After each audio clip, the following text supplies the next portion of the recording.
दिए थोड़ी होगा। दोस्तों, तो आज हमारे साथ एक जाने माने और पहचाने व्यक्ति बैठे हुए हैं जिनका नाम मंजय जी है। इनको पॉलिटिक्स के काफ़ी ऐसे जानकार व्यक्ति है। आज जो है ना चिराग पासवान को लेकर कुछ बातें करेंगे। तो मंजय जी, सबसे पहले हमारे चैनल में आपका जो है ना स्वागत है। आपका न्यूज का नाम क्या है? मेरा न्यूज का नाम है प्रोग्रेस बिहार।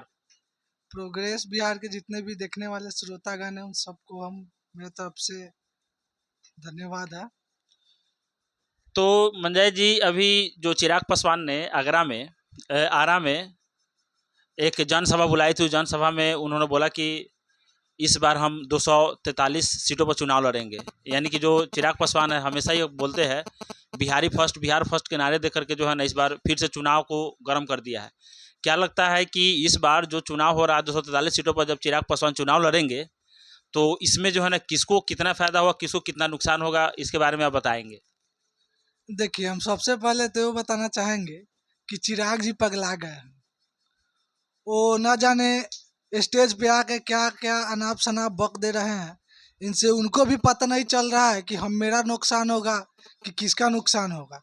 इसमें प्योर 110% एनडीए का ही नुकसान होगा, क्योंकि 243 सीट पे चिराग पासवान जी चुनाव लड़ेंगे तो जो भी पार्टी खड़ा होगा वो कहीं ना कहीं जो है ना उन्हीं के जो जाने पहचाने होंगे वही खड़ा होंगे। जैसे मानते हैं जो बीजेपी खड़ा है तो वहाँ पर चिराग को भी खड़ा रहेंगे, जहाँ पर नीतीश जी का होगा वहाँ पर चिराग को भी खड़ा होंगे।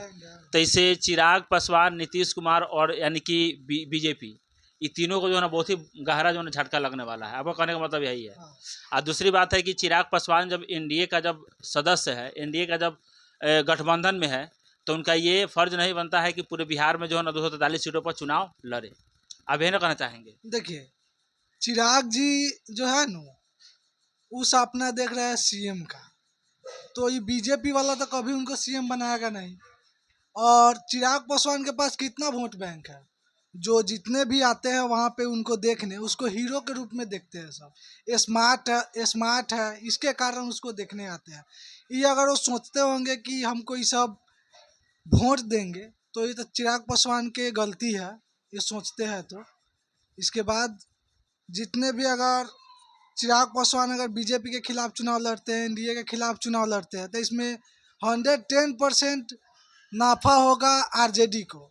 और जितने भी 243 को सीट पर से चुनाव लड़ेंगे तो 243 में नहीं होता, अगर आरजेडी उसमें 243 में से वो अकेले बिहार बना दे, अकेले सरकार बना देंगे बिहार में।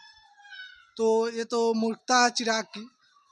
दोस्तों, चिराग पासवान जिस तरह से अभी ऐलान किए हैं, इस ऐलान से सीधा सीधा जो है ना एनडीए को ही घाटा होने वाला है। हालांकि जहां पर तेजस्वी की बात है, तेजस्वी का सरकार जो है ना हो सकता है इस बार आ जाए। जिस तरह से बीजेपी, जेडीयू और लोजपा जिस तरह से गठबंधन सही से नहीं बन पा रहा है, चुनाव का सही से सीटों का बंटवारा नहीं हो पा रहा है, इसे सीधा सीधा जो है ना चिराग पासवान को इस बार झटका लगने वाला है, पूरे एनडीए को झटका लगने वाला है। दोस्तों, चिराग पासवान के इस कदम से आप क्या सोचते हैं? कमेंट करें और हमारे चैनल सब्सक्राइब करें। धन्यवाद।